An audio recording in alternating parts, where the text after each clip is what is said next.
This topic examines cognitive biases and the effects of social media on investor actions during financial crises.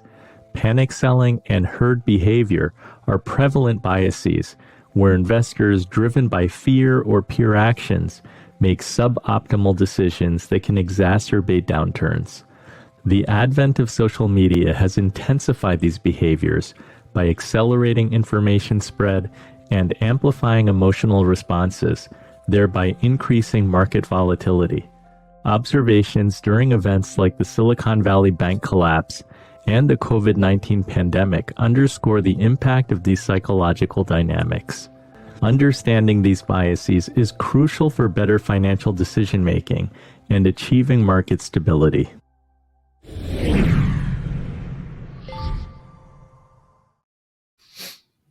Caleb, what can we learn from Investopedia.com's analytics? Does that teach us anything about investor sentiment during financial crises? Yeah, we have lots of ways of tracking this, and the main way is just to see what people are looking for. We've got about 15 million people a month coming to Investopedia, unique visitors asking a very specific and personal question about money. Now, it could just be somebody looking for the definition of EBITDA, but more often than not, it's somebody who has to make a decision, right? 401k, Roth IRA. How do I invest $10,000? Should I invest or pay down my student loans, right? This ETF or that ETF. So people are here with an intention. So when we look at that on a daily or even an hourly basis, we know what people are feeling. We created an anxiety index right after the financial crisis to track traffic to fear-based terms around the economy, personal finance, and the macro economy, right? So when we see spikes in the anxiety index, that shows that people are afraid of something and are looking that up, and then they take action. This anxiety index precedes the VIX because that's the way we operate as human beings. Wait, what does this mean? Bank failure? Banks being taken over by the FDIC? What does that mean? Oh, I want to make sure I'm not in those stocks. So people come to us first. Anxiety right now is pretty low, even though we've had some volatility in the stock market over the past couple of weeks.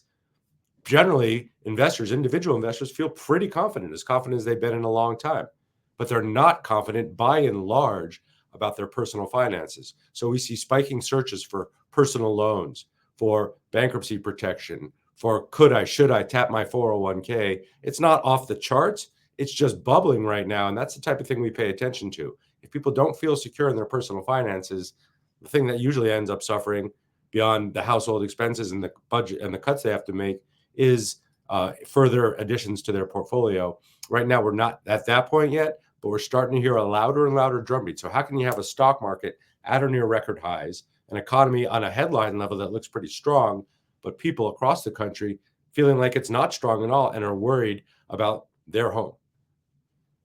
Yeah, that makes sense. I mean, since the market averages are not that far off from the record highs, but costs are still relatively high. So I think looking at personal finances, you feel like you're spending quite a bit on groceries still.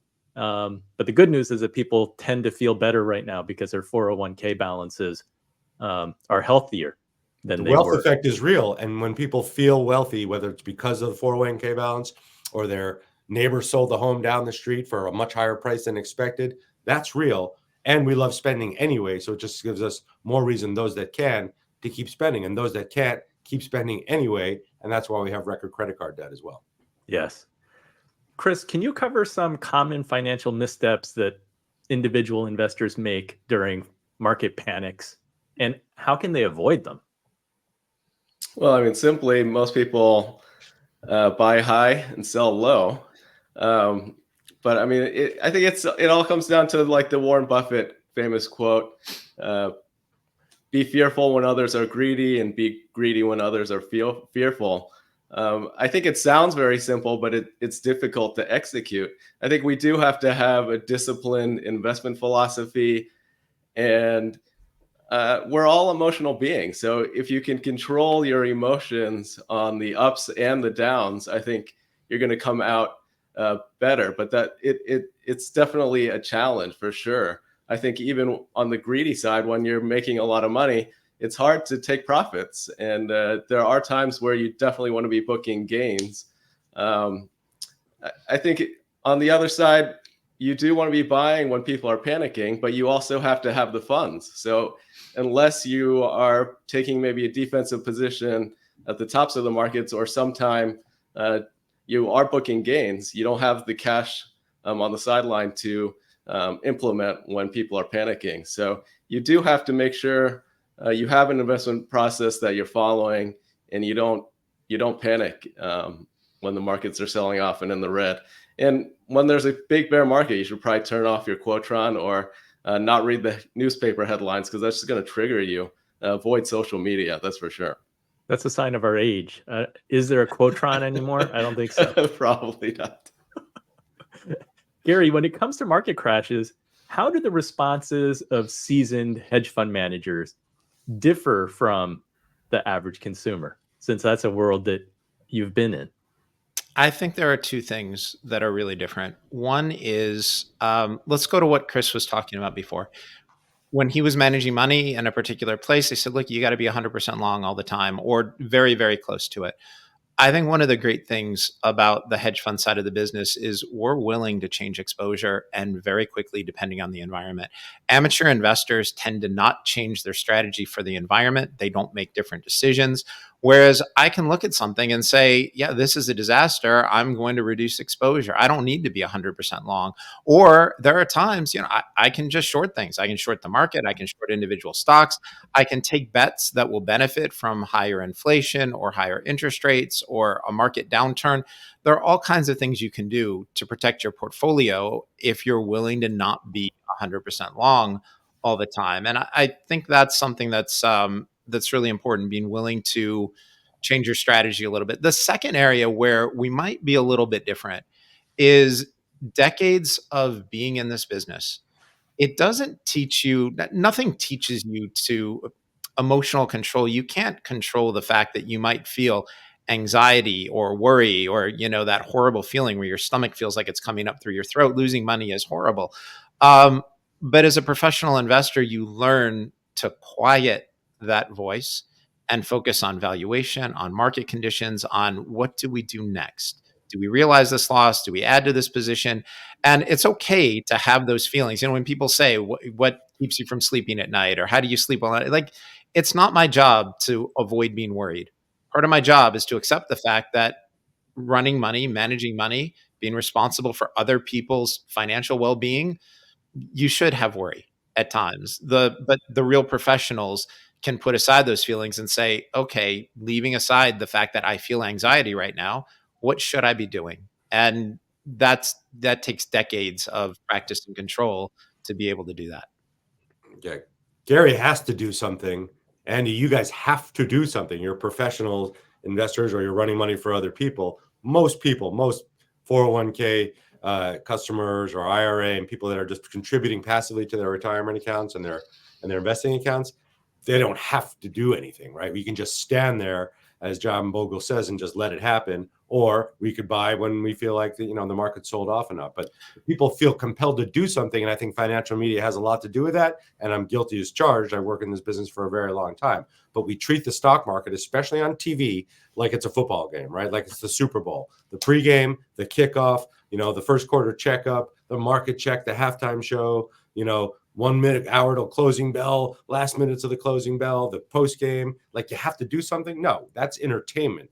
But for most passive investors, most individual investors, either work with a financial advisor you trust who's going to make the right moves that according to your plan, or stand there and do nothing and just keep buying.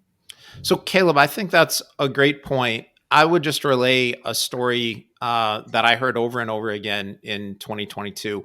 Some of the people that I talk to and work with are registered investment advisors. And I would talk to them in 22 when the stock market was down 30%, the bond market was down 30%, their 60-40 allocation wasn't working. And they told me they were spending all of their time on the phone, basically playing psychologists, dealing with their clients' anxieties. And I said to them, well, what are you doing with their portfolio? And their answer was nothing. I said, let me get this straight. Your stock, your 60-40 split that was supposed to save people, you're down 30% on one part of it. You're down 30% in the other part of it. And you think the problem is your clients have anxiety? You've just crushed their net worth by 30%. You didn't do anything. The job here isn't to make them feel better. The job here is to help them have better finances. And how did you not see this coming, at least enough to reduce exposure? And I understand if you're an RIA, you can't just go to cash, or you can't tell everyone we're just buying gold and Bitcoin or oil.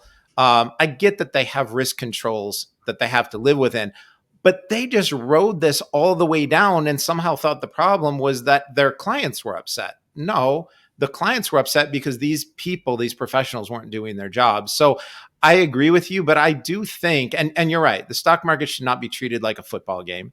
It should be treated as something serious. And the answer to everything isn't do something. But, the other side of that is I've seen people who should have done something and they just sat. Yeah, no, you make a great point. And that's why you have to have a rules-based approach. I have it with my financial advisor. We have a plan. We have a rules-based approach. And we also have what Burton Malkiel calls in the great book, A Random Walk Down Wall Street. This actually came from the CEO of Bear Stearns back in the day, the sleepless number. What's your tap out number? You can have that set. I can't take losses beyond 25%. I can't take losses beyond 50%. Or I can't take a loss beyond 10%. People need to set that threshold, the tap out number. And to Chris's point, what's your cash in number, right? When is enough in terms of how you've been able to make some profits that you feel good about now moving that to something else? That's strategic investing. That's rules-based. That's evidence-based. Most people don't do that. Professionals like you do it. But you have to establish that if you want to be a market participant. Caleb, that's a phenomenal answer. And one of the things that I talk to my subscribers about a lot is risk control. And what I try to do in any position that we're putting on, anything that we recommend, is give them a sense of the reason I own it is because I think the upside is this. But here's what the downside is. Here's what that looks like. And as a result, this is something we should be huge in. Or the next thing we're coming out with is one where the upside is enormous, but the downside is huge as well. And I'm telling people, you need to do this small, right? You should have a position in this because the risk reward is good, but the risk is really high. And so you don't bet your net worth on something like this. And I spend a lot of time coaching my people on exactly what you're talking about, which is risk control. And the way we express that is position sizing. And so I love your approach. I love the way you're thinking about it. What we're doing at Deep Knowledge Investing is very similar. It's a similar analog to your approach. So I really respect the way you think about it. One thing that I want to share is the emotional aspect.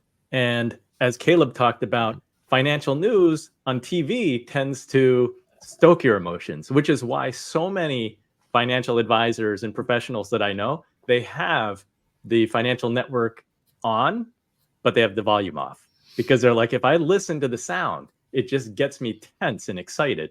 And similarly, like I remember when we had a Bloomberg in the office and you have real-time price quotes, you end up staring at that during the day. And it just potentially causes you anxiety, sometimes even makes you, can be a catalyst for making a decision that could be regrettable. And back in the day, we used to also have a service called Baseline, which is no longer around.